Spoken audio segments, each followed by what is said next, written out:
Bueno, hermanos, Dios les bendiga. Esta semana es una semana tremenda, porque esta semana hubo dos feriados internacionales, ¿sabían? Feriado en todo el mundo. Si a usted no le dieron feriado, es porque usted no lo quiso. Pero el 12 de diciembre, aquella señora bonita que está atrás, que anda un vestido muy bonito hoy, que la hace ver preciosa, y yo cumplimos 36 años de casados, hermanos. ¿Cuántos dan gloria a Dios por eso? Si alguno quiere la receta, si alguno quiere saber cómo uno hace para llegar a 36 años de casados, déjeme decirle que yo no sé. Ahí ahorita y yo llegamos, pero no se sabe muy bien cómo. La misericordia de Dios nos ayudó, hermanos, porque un día estaba pensando, yo cuando me casé era un baboso, tenía 19 años, calcule, 19 años. ¿Quién se casa con 19 años? ¿Verdad? Y cuando me pongo a pensar en lo sorompillo que era, digo yo, Dios mío, de verdad que Tita es una mujer de fe. Tuvo fe en mí y no me dejó botado porque era para que hubiera salido corriendo a la primera. Y lo segundo fue que el 14 de diciembre esta belleza nació a las 4 de la mañana. ¿Qué le parece? Y entonces hoy estoy celebrando doble, que el Señor es bueno, que el Señor me dejó llegar a 55 años. Y les decía a los hermanos el jueves que yo tengo un síndrome de Marfan, así se llama una enfermedad que yo tengo, una condición que yo tengo. Vaya, búsquelo a YouTube, a Google, síndrome de Marfan. Es tan fregadilla que afecta a los ojos, pero también afecta al corazón. Y de eso se murió mi hermano a los 23, mi padre a los 36 y mi abuelo a los 40.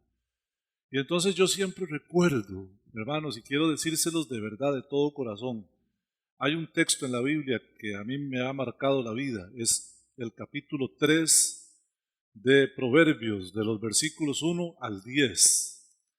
Y hay un versículo que dice que fíate de Jehová de todo tu corazón y no te apoyes en tu propia prudencia. Dice que confía en el Señor. Bueno, la promesa a la que quiero llegar es, porque largura de días y años y paz te aumentarán. Y entonces yo digo, eso es el Señor a mí, por nuestra relación, me aumentó los años y los días y aquí estoy con 55 dando guerra. De hecho que si el Señor decide llevarme a los 55, yo estoy bien, porque yo nunca creí que iba a llegar ni siquiera a los 30. Pero aquí estoy, hermanos. ¿Cuántos dan gloria a Dios por eso? Dios es bueno. Dios es bueno. Dios es bueno. Sí. Que los doctores digan lo que quieran. Usted siga para adelante porque el Señor está con usted. Estamos estudiando la carta que el apóstol Pablo le escribió a los Efesios y nos toca hoy estudiar los versículos 25 al 32. Esta es una preciosa carta. Yo amo esta carta. De hecho, la carta a los Efesios es gemela de la carta a los Colosenses. Casi todo lo que usted encuentra en Efesios lo encuentra en Colosenses. Y tienen la misma estructura. La mitad es los santos y cómo llegaron a ser santos por medio de lo que Cristo hizo por ellos, el Padre y el Espíritu Santo. Y la segunda parte es cómo se ven los santos. ¿Cómo se ven los santos? Ahora, la última vez vimos en el versículo 17 que debemos nosotros despojarnos del viejo hombre y vestirnos del nuevo hombre, de 17 a 24 que estudiamos la última vez. Quítese la ropa vieja, póngase la ropa nueva. Y entonces, explicaba yo que un muerto que está ahí caído, el Señor le dio vida. Y cuando el Señor le dio vida, el muerto se levantó pero desnudo. No tenía vestido el que tenía viejo. Él debe vestirse con la nueva ropa. Y entonces, ¿ha visto usted que hay gente que se ve mejor con una ropa que con otra, verdad? ¿Ustedes lo han visto? La gente que anda a veces es charchada, decimos los ticos, ¿verdad? Anda charchado. Usted lo ve, hay gente que usted dice, pero eso es ¿qué es eso? Se ve tan apagado, tan feillo, y de pronto cambian de look, se ponen una ropa más clara, más bonita, más ajustadilla, más lo que sea, y dice usted, con esa ropa te ves bien. Qué curioso, ¿verdad? Así es de que con la ropa de Jesucristo, los cristianos nos vemos bien. Con la ropa anterior, no nos vemos bien. ¿Y cuál es la ropa anterior? Pues lo que San Pablo llama la vanidad de su mente. Versículo 17. Os ruego que ya no andéis como los otros gentiles que andan en la vanidad de su mente. Y ahí hace toda una explicación que vimos la última vez. Y ahora yo quiero que usted y yo veamos cómo se ve un cristiano bien vestido. Pero ¿cómo hace un cristiano para vestirse bien? Porque a veces le dicen a uno, póngase otra cosa, pero uno no sabe qué le están diciendo realmente, ¿verdad? Y si el apóstol Pablo hubiera dicho nada más, vestidos del nuevo hombre, ¿verdad? Creado según Dios en la justicia. Bueno, si solo hubiera dicho eso, tal vez nos hubiéramos quedado nosotros diciendo, bueno, ¿será esto? ¿Será aquello? Y cuando nos dimos cuenta empezamos a hacer elocuraciones y empiezan a salir teorías y hasta falsas doctrinas. Que eso ha pasado mucho. Hay gente que teniendo el texto, aún así crea una falsa doctrina. Pero hoy vamos a ver cómo se ve, cómo se ve. Entonces usted preste atención para que vea cómo es que uno se va poniendo la nueva vestidura, cómo se la pone. Lo primero, hermanos, que hay que decir aquí es que los cristianos tenemos varias características que nos identifican. Tal vez esta mañana alguno de ustedes se dé cuenta que no es cristiano. Le decía yo a mi amadita esposa que este es uno de los mensajes que a mí siempre me complica un poco predicar, porque esta palabra te confronta y te hace ver si eres cristiano o no. Y si encuentras hoy que no eres cristiano, yo te animo a que vengas a los pies de Cristo y le entregues tu vida. Es importante saber que un cristiano necesariamente se ve diferente a uno que no es cristiano. Pero no vamos a decir en los chicas, ¿cierto? Porque ¿cuántos aquí hoy andan camiseta polo como yo? ¿Verdad? Un polo dentro de una polo.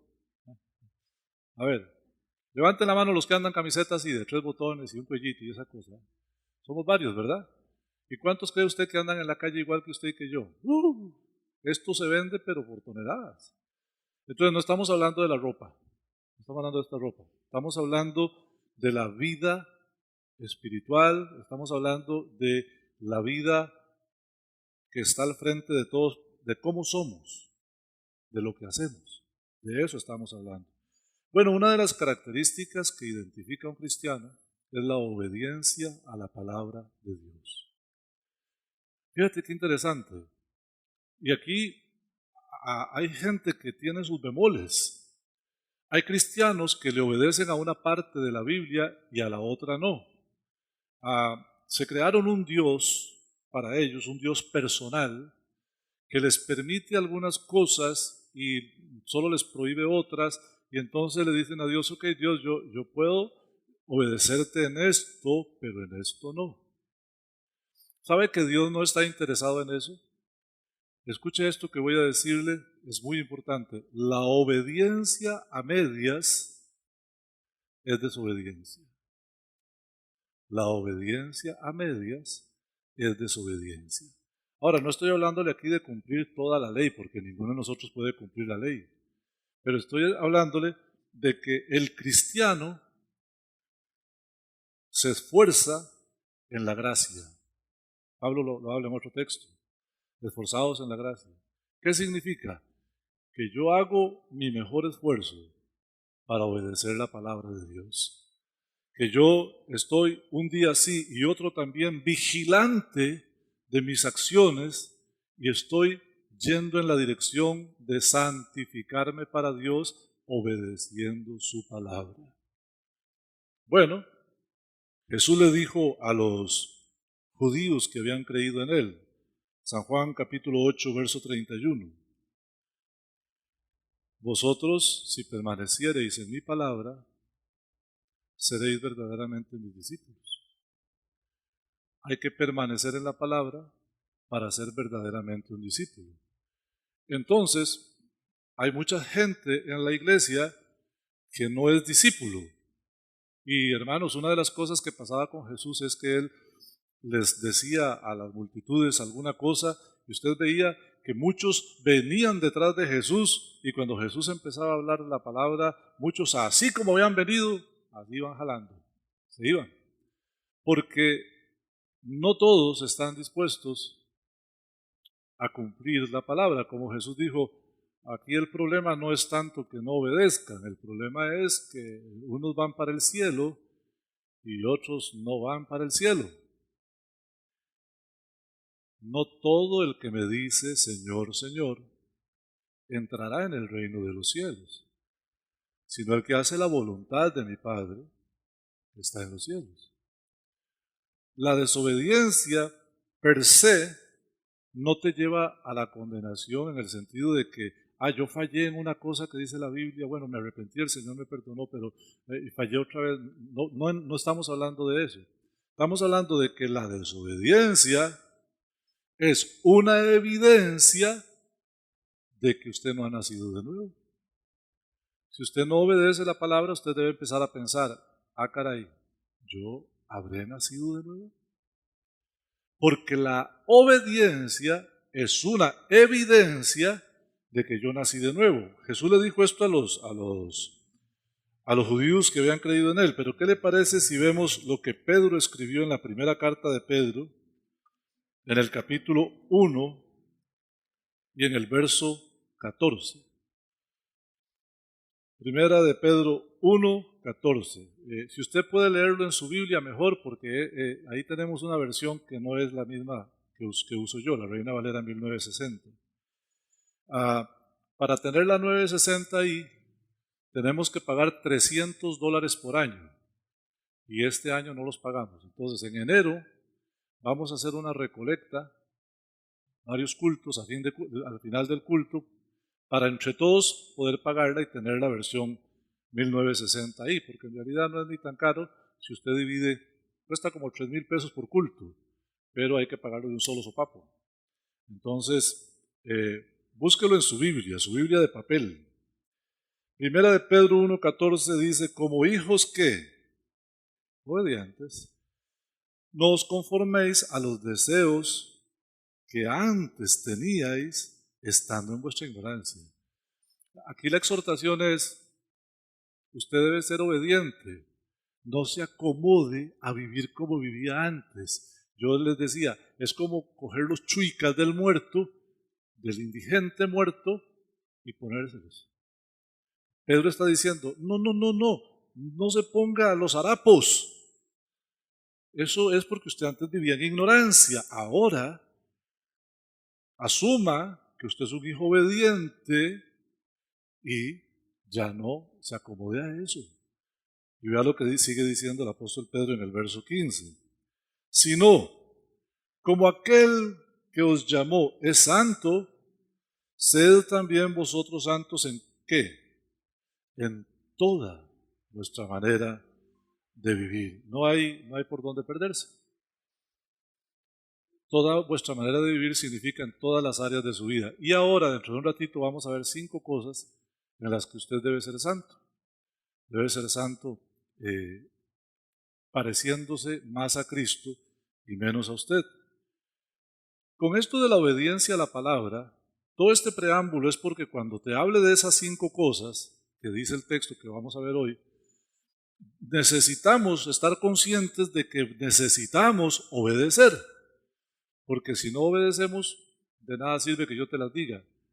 Te digo, si no eres cristiano, no prestas atención a lo que vamos a hablar hoy y no lo pones en práctica. Pero si eres un cristiano inmaduro y te das cuenta que estás un poquito flojito, hoy te vas a arrepentir y vas a hacer los cambios. Necesitamos ir por ahí. Esa es la misericordia de Dios, que yo pueda explicarte la palabra hoy, que la escuches y hagas cambios como hijos obedientes. Para entenderlo todavía más, vamos a leer 1 de Juan capítulo 2, vamos a ver qué nos dice el apóstol Juan. Y mientras leía esto decía yo, ve qué interesante, lo escribió Pablo, lo escribió Pedro y lo escribió Juan. 1 de Juan capítulo 2, busque ahí 1 de Juan capítulo 2 y vamos a leer verso 3 al 5.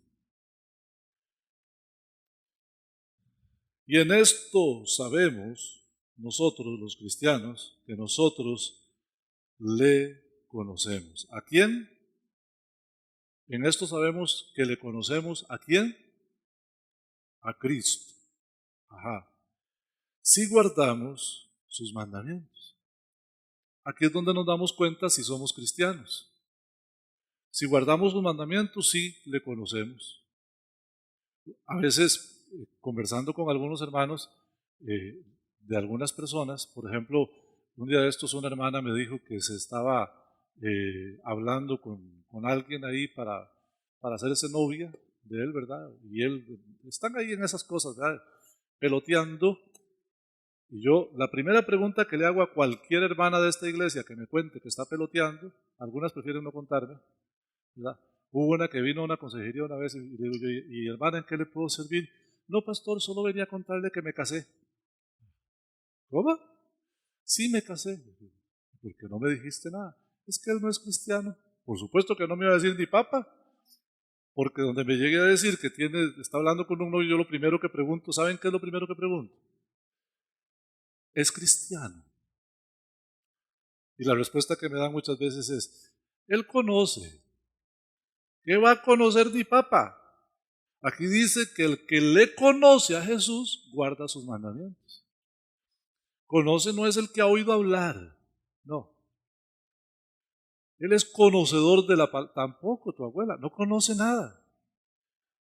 El que conoce a Dios, el que conoce al Padre, el que conoce a Cristo, guarda sus mandamientos. Eso es lo que dice aquí la Escritura. Y mire lo que dice el verso 4. El que dice, yo le conozco, y no guarda sus mandamientos, el tal es un gran mentiroso. Y la verdad no está en él. Mas, el que sí guarda su palabra, en este realmente el amor de Dios se ha perfeccionado. Por esto, nosotros sabemos que estamos en Cristo. Obediencia es la principal evidencia de que hemos nacido de nuevo. Si usted esta mañana se da cuenta que usted no obedece la palabra, entonces yo le animo a que se rinda a los pies de Cristo y pida al Padre Celestial que perdone sus pecados y pídale a Jesús que entre en su corazón por la fe, reconociendo sus pecados y arrepintiéndose de sus pecados para que usted tenga vida eterna. Y la evidencia será que usted obedece. Todo esto lo he contado no para decirles exactamente, obedezcan. No. Todo esto lo he contado para que ustedes sepan si sí o si no, ustedes hagan un test y ustedes identifiquen si usted tiene la principal evidencia de haber nacido de nuevo, que es la obediencia a la palabra de Dios. Ahora entremos en materia. Hoy vamos a estudiar los versículos 25 a 32 y vamos a ver qué nos dice el Espíritu Santo con respecto a esto. A mí me gusta mucho hablar de una terapia que hay en la Biblia. Digo yo terapia. Vamos a ver cómo sería doctrina de la sustitución, ¿verdad? Sabe que nosotros cuando conocemos a Cristo, hay una regeneración en nosotros espiritual. Nosotros cuando conocemos a Cristo pasamos de muerte a vida. Bendito sea el Señor, ¿verdad? Pero resulta que al nacer de nuevo, como dice el apóstol Pedro, como niños recién nacidos, empezamos con leche espiritual no adulterada. Y luego el apóstol Pablo, un poco más adelante, dice, yo quisiera trataros como a gente ya madura, pero no sois maduros todavía. La misma Biblia nos enseña que hay un proceso de crecimiento, un proceso de madurez, un proceso de madurar.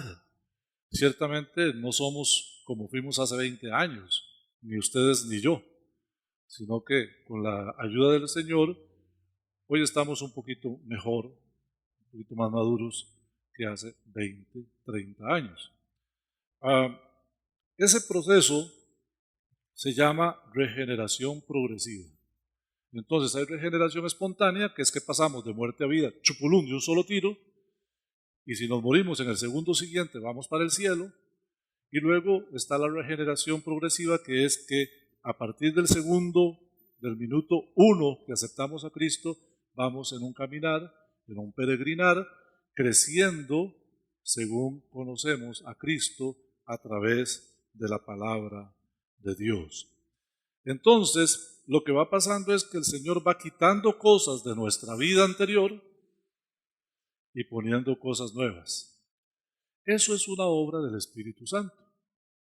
El detalle está en que aunque es una obra del Espíritu Santo, a veces nosotros no le damos campo al Espíritu Santo y estorbamos la obra del Espíritu Santo, porque como dijo el apóstol Pedro, a veces nos conformamos a vivir como en la vida pasada.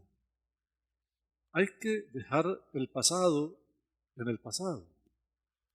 Lo que usted era antes de Cristo es una cosa, y lo que usted es ahora en Cristo es otra cosa. Y tiene que ir dejando, abandonando, creciendo, dejando que el Espíritu Santo haga la obra. La terapia de sustitución es, vaya renovando su mente. Romanos capítulo 12, verso 2, Efesios capítulo 4, verso 23, renovaos en el espíritu de vuestra mente. La mente tiene que ir cambiando.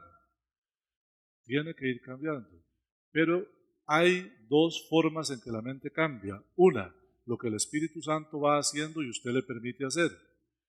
Y la segunda, en un acto de mi voluntad, yo voy a ir quitando cosas y poniendo cosas. Quito las que no sirven, pongo las que sirven. Y aquí es donde el apóstol Pablo nos empieza con esta exhortación. Vea el verso 25. Ponga atención a los verbos. Por lo cual, desechando la mentira, hablad verdad, cada uno con su hermano, porque somos miembros los unos de los otros. Tristemente, aún en el cuerpo de Cristo hay mentira. Tristemente, en el cuerpo de Cristo hay todavía hermanos que mienten.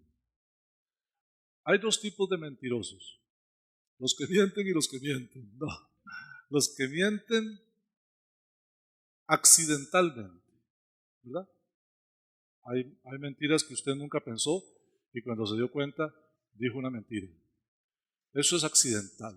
Eso a algunos cristianos les pasa. Esperamos que cada vez te pase menos. Pero a veces pasa que en una situación difícil, para salir del apuro, dijiste una cosa que no era cierto, pero no fue que vos te pensaste en la mañana planeando, no te levantaste en la mañana planeando, voy a decir esto para engañar y para... No, fue un accidente. El cristiano, para que ustedes lo sepan, peca accidentalmente. Sí peca, pero accidentalmente. La mayoría de las veces que peca es así. También peca voluntariamente, pero por lo general el cristiano no peca voluntariamente. Cuando peca voluntariamente, el cristiano sabe que está pecando voluntariamente. Y luego se arrepiente, ¿cierto? Y el Señor lo perdona, pero uno se siente muy mal cuando eso pasa. La mentira debe usted sustituirla por la verdad. hable verdad siempre, no engañe, no haga parecer las cosas como que son de una forma y no son de esa forma, son de otra forma. Hable verdad. Ahora, a veces las personas no están capacitadas para hablar la verdad. Hace unos días tuvimos aquí en la iglesia una situación en la que el consejo ministerial tomó una decisión con respecto a una persona y esa persona después anduvo diciendo a algunos hermanos de la iglesia que el pastor le había hecho tal cosa. Y entonces yo hablé por teléfono con esa persona y le dije, ah, lo que pasó fue esto, el consejo ministerial, todos juntos vimos el caso y alguien lo puso en el tapete, alguien dio una sugerencia de la solución, todos votamos y quedamos de acuerdo en que sí, y entonces los ancianos y yo te comunicamos. ¿Recuerdas que estuvimos en una reunión y te comunicamos? Sí, sí me acuerdo, pero para mí no es así. Digo, ¿cómo? Para usted no es así. No, para mí fue usted el que lo hizo. A veces la gente no tiene la capacidad de ver la realidad que tiene enfrente y entonces son víctimas de sus propias limitaciones y tienden a decir una mentira. Pero no es porque realmente quieren mentir, sino porque su capacidad, sus limitaciones, los llevan a ver la realidad distorsionada. Pero entonces, ¿de cuál mentira está hablando aquí Pablo? De la mentira que usted sabe que es mentira.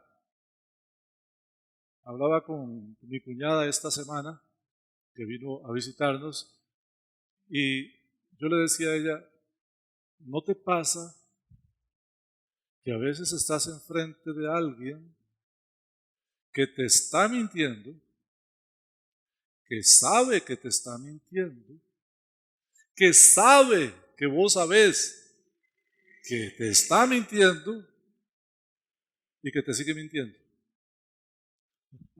¿Alguna vez le ha pasado, hermano? ¿Verdad? Y uno dice, pero ¿cómo es posible que sabiendo que me está mintiendo y sabiendo que yo sé que eso no es verdad, me lo sigue sosteniendo como si fuera verdad? En el cuerpo de Cristo a veces pasa. Usted no crea que todos los santos son tan santos como uno quiere creer. Hay hermanos que a veces se rajan unas mentirillas que dan miedo. El apóstol Pablo dice, quite la mentira y hable verdad. Porque el problema es el mismo problema de los desobedientes. No todo el que me dice Señor, Señor entrará en el reino de los cielos. O sea, hay unos que dicen al Señor, Señor, y no van para el reino de los cielos, van para allá abajo. Bueno, el problema con los mentirosos es el mismo. Por favor, abra su Biblia en 21:8 de Apocalipsis. Apocalipsis 21:8. Pero los cobardes, incrédulos, los abominables, los homicidas, los fornicarios y también los hechiceros, santo Dios, qué montón de gente, los idólatras, y dejó para el final a estos, vean. Y todos, ¿cuántos? Todos los mentirosos. No se va a quedar uno por fuera. Todos los mentirosos tendrán su parcelita allá en el lago que arde con fuego y azufre, que es la muerte segunda. El problema es que la mentira, cuando es una práctica de vida, denota que no hay un nuevo nacimiento. Igual. El cristiano a veces miente accidentalmente. Esperamos que sea una vez al año o una vez cada 5 años. Pero lo que debiéramos esperar de un cristiano es que diga verdad cuando. Siempre. Hay un salmo que ahorita viene a mi mente, no recuerdo el número, pero dice que bienaventurado quien jurando en perjuicio propio, aún así no cambia. Eso significa, es una persona que si la verdad que va a decir aún así lo perjudica, no le importa porque él va a hablar verdad siempre. Él no va a acomodar las cosas para su propio beneficio, Si una cosa es verdad, la va a decir siempre. Ahora, ¿cuál es la motivación? Hay un programilla que a veces he visto que se llama Solo la Verdad. No lo busque, viera cómo se sufre viendo ese programa. Qué terrible. Y entonces está ahí la mamá, el papá y el novio. Y le preguntan a la muchacha, por 50,000 soles, que más o menos son unos 25 millones de pesos. ¿Verdad que usted no trabaja en un call center, usted trabaja en un nightclub? Y ella se queda pensando, se muerde las uñas, se agarra los pelos. ¿Por qué? Porque si dice la mentira, ya lleva ganados 15,000, los pierde. Y si dice la verdad, el novio, la mamá y el papá se van a dar cuenta. Pero hay una motivación, 50,000 soles. ¿Y sabe qué dijo? Sí, es verdad. Y se ganó la plata. Ah, después apareció muerta porque el novio no pudo resistir esa verdad y la mató. Fíjate. Ahora, ¿cuál es la motivación del cristiano para decir la verdad? Que es un hijo de Dios, que ama a Dios y que quiere agradar a Dios. Hable verdad siempre, siempre. Nunca se esconda detrás de una mentira, porque corre el riesgo usted de convertirse en un mentiroso. Ahora, usted, si es cristiano, no se va a convertir en un mentiroso, pero no le dé, aquí hay una partecita que dice, no le dé lugar al diablo. Podríamos hablar más de la mentira, pero no queremos quedarnos solo ahí. Mire, la segunda cosa que nos dice el apóstol Pablo aquí, se lo voy a decir en mis palabras. Nosotros los cristianos debemos cuidar cómo reaccionamos cuando nos enojamos. ¿Cuántos de ustedes se enojan? ¿Cuántos de ustedes se enojaron la última semana? Tremendo, ¿ah? Bueno, hay cosas que te indignan, ¿verdad? Hay cosas que te indignan, que te sacan de quicio. A mí hay cosas que me sacan de quicio. El problema no es ese, el problema es cómo reacciona usted. Y aquí vamos a hablar un poquito de las palabras. ¿Sabe que hay cristianos que cuando se enojan se les sale el vulgarbulario? ¿Eh? Sí, sí, sí. Vulgarbulario. Muy diferente a vocabulario. Hay otros que les va a dar algo y uno dice, va a explotar, va a explotar, va a explotar, se va a morir, va a explotar, va a explotar. Y uno está esperando que haga como en las fabulillas, ¡pum! Y explotó. Porque se les ponen las orejas rojas, la cara roja, se les para el pelo y todo. Aquellos se le inflan los... Airaos, pero no pequéis. No se ponga el sol sobre vuestro enojo, dice la Escritura, y no deis lugar al diablo. Esos dos textos, aunque están separados, van juntos. Es que cuando usted le da lugar al diablo, usted reacciona mal. Ahora, queridos hermanos, cuando usted tiene la paz de Cristo gobernando en su corazón, cuesta mucho sacarlo de quicio. Yo recuerdo allá en 1 Corintios capítulo 13, lo predico cuando caso a alguien, hay una partecita que es interesantísima. El amor es sufrido, es benigno, ¿verdad? No es jactancioso, no tiene envidia. Allá por el verso 4 y el verso 5, por ahí. Y yo digo,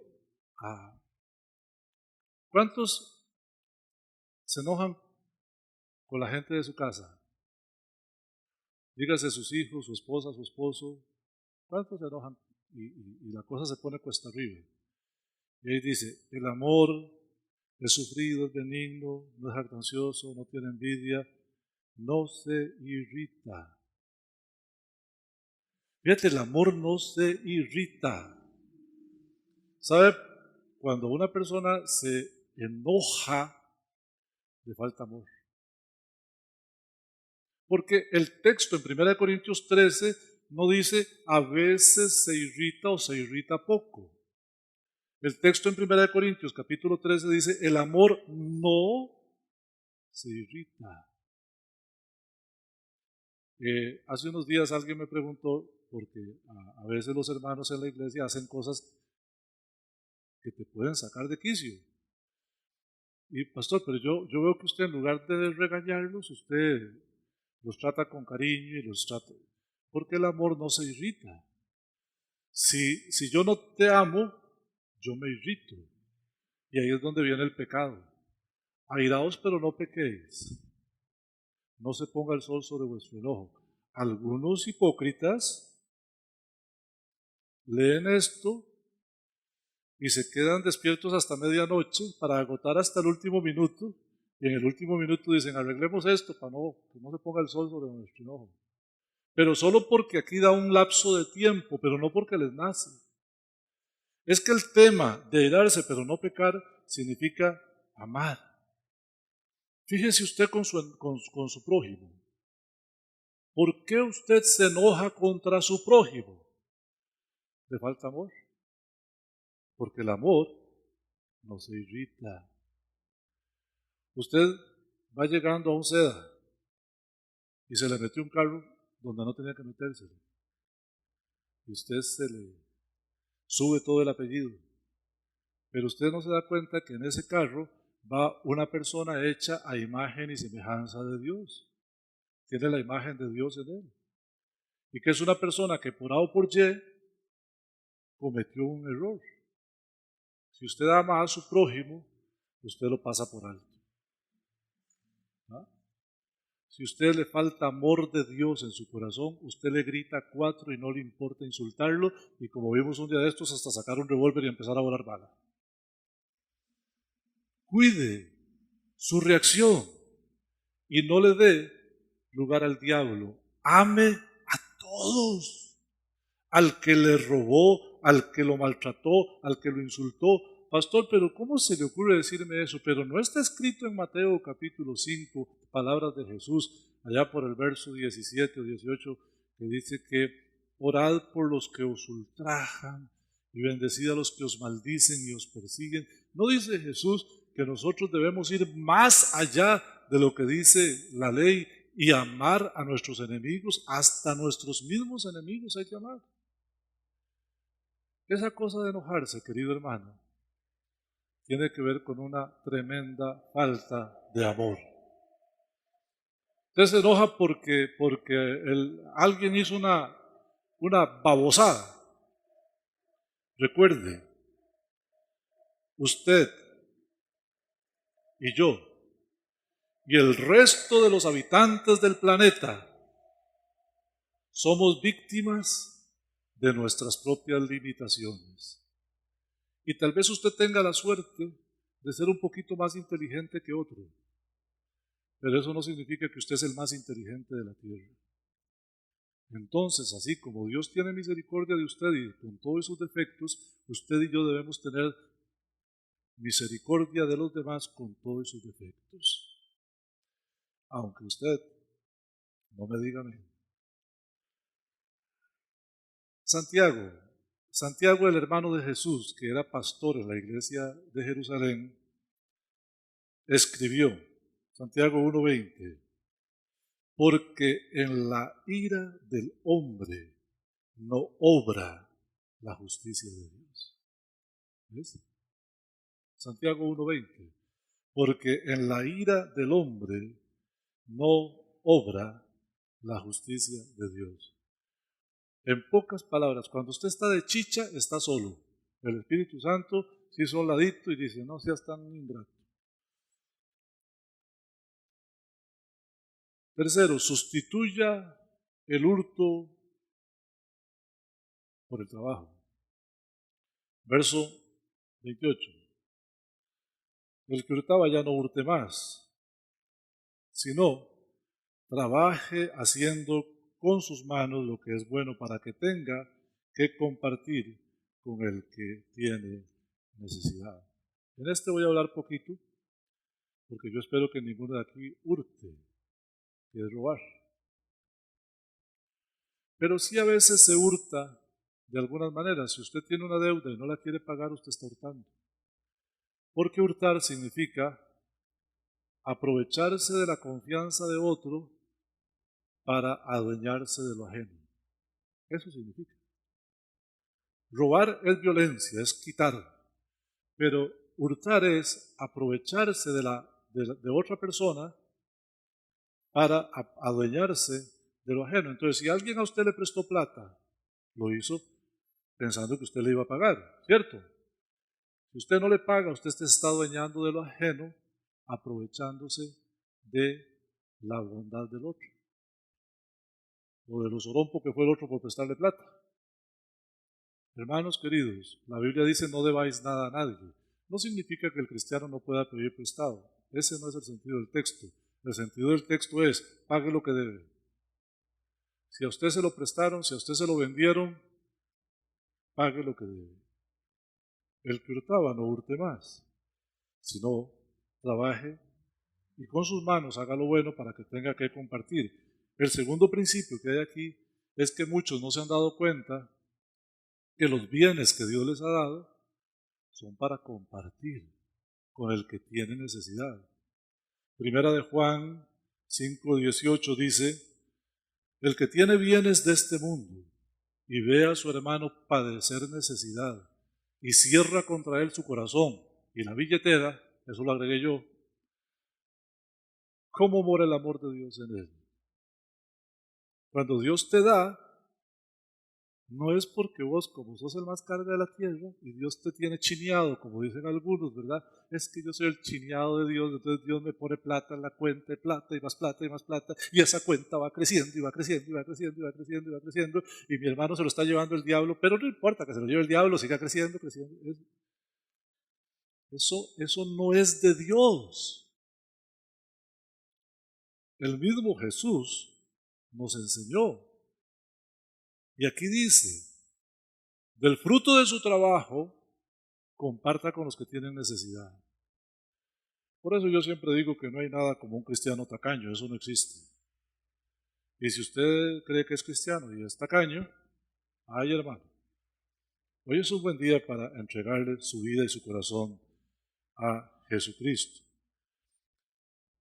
Dije que eran 5 cosas y voy por la cuarta. Sustituya las palabras inapropiadas.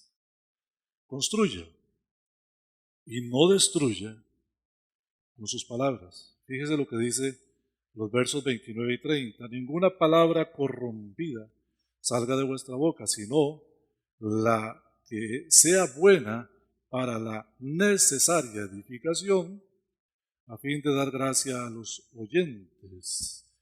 No contristéis al Espíritu Santo de Dios, con el cual fuisteis sellados para el día de la redención. Este es otro texto que van juntos, ¿verdad? Hay gente que los separa, sin darse cuenta que el contexto marca la dirección del texto. Aquí dice, ninguna palabra corrompida salga de vuestra boca. Y luego dice, no contristéis al Espíritu Santo. Los que hablan basura no se dan cuenta que por sus palabras están contristando al Espíritu Santo. ¿Ves? Hay palabras que los cristianos no debiéramos decir. Pero no solamente se refiere a palabrotas, ¿verdad?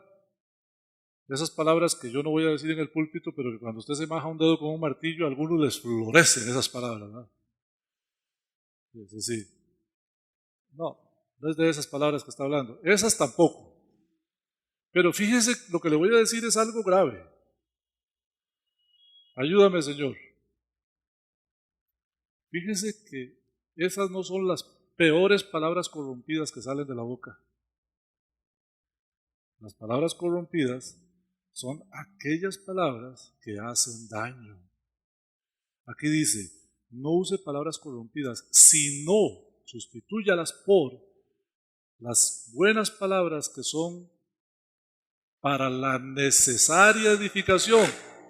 No nos hemos dado cuenta que con nuestro hablar nosotros debemos edificar y no destruir.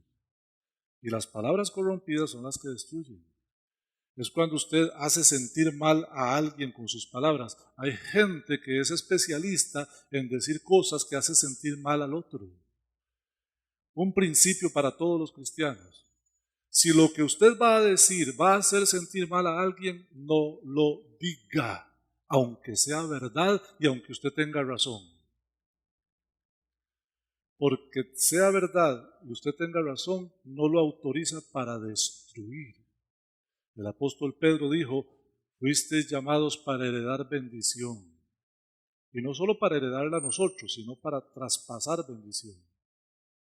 Cada palabra de nosotros debe edificar. Yo no sé si usted conoce, yo sí conozco gente que su deporte es hacer sentir mal a los demás. Son felices haciendo sentir mal a los demás. Eso no es de cristianos.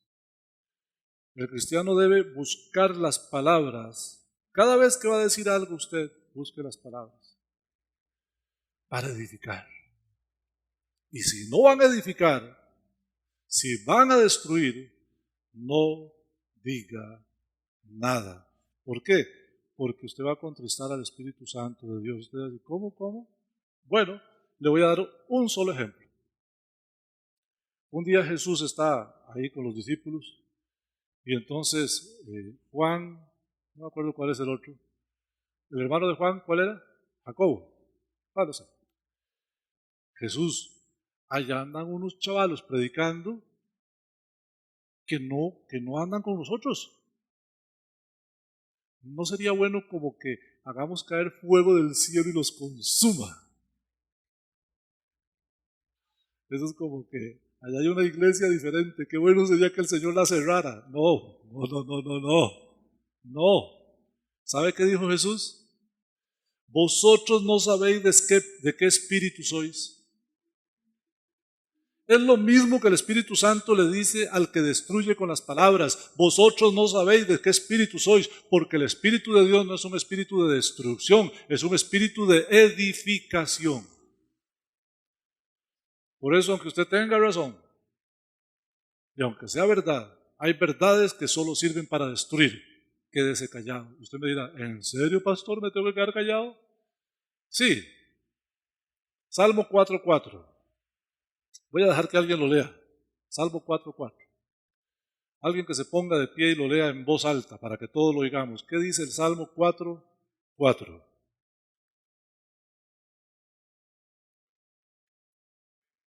Dele.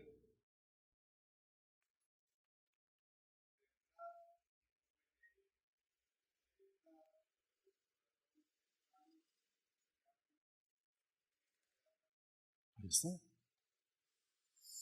Temblad y no pequéis. ¿Qué más? Meditad estando en vuestras camas y callad.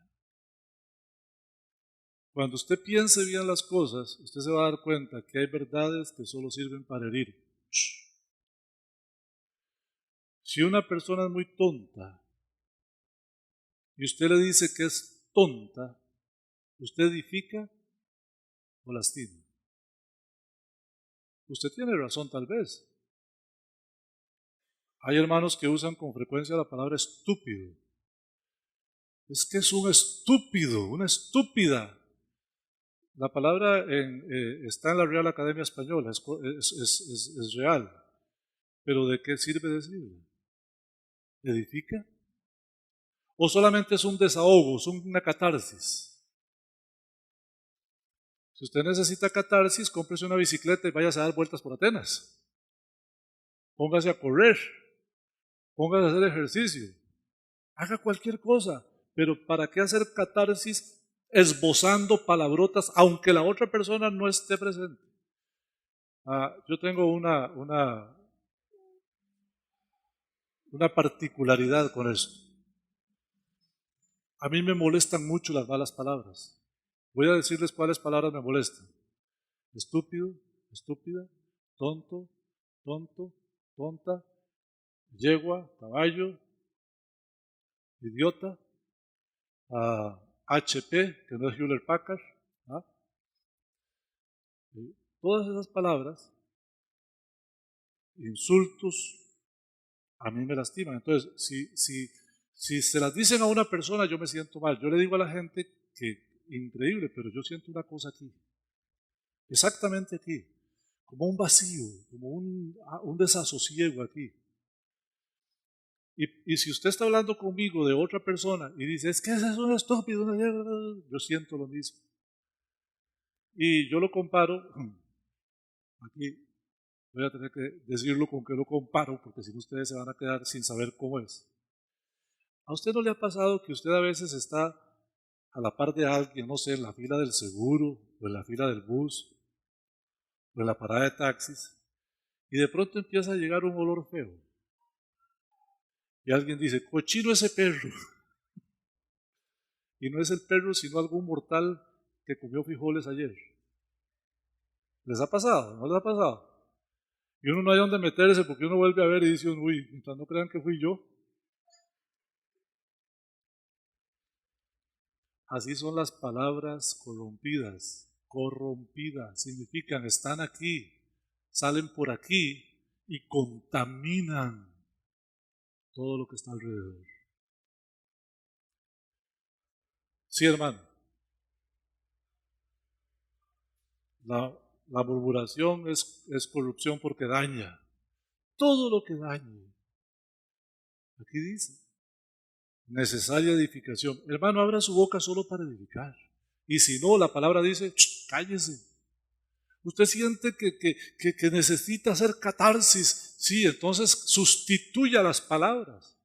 Yo me acuerdo que el hermano, déjame acordarme, Rodrigo, el apellido se me va. Puedo decirlo con libertad porque ya murió. Enseñaba la palabra. Y él a veces algo lo sacaba de quicio una persona tal vez, y entonces yo siempre le dije a él, hermano, mejor no, pero él nunca me hizo caso. Entonces él decía, semejante hijo de vecino. Él estaba diciendo HP, pero en una palabra más decente. Bueno, no es mi consejo el mejor, pero si usted va a hacer catarsis, use otros términos. Porque también, dice la Escritura, de toda palabra ociosa que hablen los hombres, darán cuenta a Dios. Dios está presente cuando usted está maldiciendo, murmurando, destruyendo. Y por último, la quinta cosa que dice aquí, el Señor nos llama a nosotros para que pongamos en la práctica es que nosotros en las relaciones con los demás cristianos debemos ser tolerantes y además debemos cuidar de nuestra alma. Nosotros debemos controlarnos y además de controlarnos, perdonar. Fíjense que este versículo me alcanzaría para predicar otro día, pero vamos a abarcarlo en los próximos 5 minutos. Aunque usted no lo cree. Vea lo que dice el verso 31 y 32. Quítese de vosotros toda amargura, todo enojo, toda gritería y maledicencia y toda malicia. Antes sed benignos los unos con los otros, misericordiosos, perdonándonos. Perdónense los unos a los otros, así como Cristo, así como Dios los perdonó a ustedes en Cristo. Hace unos años yo acuñé una frase: en la convivencia se crea fricción. Y no es que fue una revelación grandísima, no, yo lo noté. Tita y yo nos amamos y es una realidad. Pero a veces, de tanto estar juntos, sacamos chispas. La convivencia crea fricción. Gracias a Dios, por la experiencia tenemos que cuando sacamos chispas nos damos cuenta inmediatamente y enfriamos la cosa. O ella o yo, alguien la enfría. y no pasamos nunca a más. Pero así es con sus papás. ¿A cuántos de ustedes sus papás les han dicho algo que los ha enervado, que los ha sacado de quicio? Levante la mano. Sí. A todos. ¿Sus hijos? ¿Alguna vez sus hijos los han sacado de sus casillas? ¿No? Aquí el que tenga el cónyuge a la par no diga nada. Los cónyuges, lo que pasa es que a veces permitimos que eso se convierta en amargura. Y no solo en amargura, sino que de pronto empieza la gritería. No contesten por favor, hermanos, solo para su cabeza. ¿Alguna vez usted ha oído a alguien de su familia gritándole a otro de su familia, o usted le ha gritado a otro de su familia, o a usted le han gritado? Ahí falta amor. Irritable. Dice aquí, quítese de usted toda la amargura, toda la gritería, toda la maledicencia. Y entonces sustitúyalo. ¿Por qué? Misericordia. Y entonces yo pensaba, wow, qué concepto, misericordia. ¿Alguien sabe la definición de misericordia? Amar al miserable. Ajá. Podemos decir que es amar a los seres humanos con todo y su miseria. A pesar de su miseria, amarlos. Amarlos. Eso es lo que está diciendo aquí. Quítese toda la amargura. ¿Cómo es que usted se puede quitar la amargura? Amando al que lo saca de quicio con misericordia. Use misericordia. Y por último dice, perdonándoos. Jesús dijo, no le tomen en cuenta a los hombres sus ofensas. Fíjate qué concepto. Significa, a quien le haga daño, usted lo perdona. Cuando yo era chiquillo, hace 47 años, vi un anuncio que me dejó impactado. Superservicio sacó un líquido que se le echaba a las llantas y entonces ponían una fila de clavos y pasaban la llanta por la fila de clavos. Y salía allá y el camión seguía caminando y no se estallaba la llanta. ¿Usted sabe por qué? Porque el líquido, cada huequito que se producía, lo sellaba. Le echaban el líquido adentro de la llanta. Y cada huequito, no importa donde cayera, donde se hiciera el huequito, yo creo que eso existe, porque yo lo vi hace 47 años. Impresionante. Hermanos, eso es el Espíritu Santo dentro de nosotros. Cada ofensa usted puede perdonarla. ¿Cuántos dan gloria a Dios por eso? Nosotros los cristianos debemos ser perdonadores perpetuos. Que cada herida el Espíritu Santo la sella. Cada golpe el Espíritu Santo lo sana. Cada agresión el Espíritu Santo lo cura. Y lo mejor es que la justicia de Dios interviene. Mía es la venganza, yo pagaré, dice el Señor. Cuando alguien te hace algo, Él se encarga. Quiero terminar diciéndoles un chiste. A mí no me gusta contar chistes en el púlpito, pero les voy a contar uno hoy. Yo he notado a lo largo de mi vida que cuando alguien habla mal de mí, Dios me bendice económicamente. Yo no sé por qué, no sé cómo, pero un día un hermano, bueno, no sé si era un primo tal vez, habló mal de mí y yo me di cuenta y como a los 2 días llegó alguien y me regaló 50,000 pesos. Y yo, mira, pero después empezó a pasar y yo me empecé a dar cuenta, y yo, mira, qué curioso. Hace unos días una hermana habló mal de mí y el Señor me trajo una bendición. De pronto un hermano que está allá por Guanacaste que tiene un negocio grande allá en Guanacaste, me puso una imagencilla, y me dice, Paz, ahí le mando 100,000 pesos, se los regalo. Y yo dije, mira, alguien está hablando mal de mí. Y me di cuenta que en realidad estaba hablando mal de mí. Les dije que era un chiste, ¿verdad? Entonces iba con el hermano Mario, me traía en el carro, y me dice Mario, ¿en serio, Paz? Le digo, sí, vieras que es vacilón, eso pasa. Me dice, ay, Paz, hagamos una cosa. Vea, yo me dedico a hablar mal de usted y usted me da el 10%.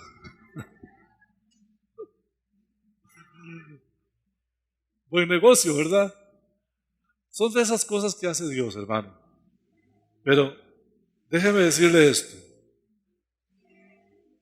Cada vez que alguien me golpea, me lastima o me hace daño, desde hace muchos años, yo lo perdono en automático. Si usted algún día me hace algo, no se preocupe por venir a pedirme perdón. Ya está perdonado, en automático. A eso se refiere esto.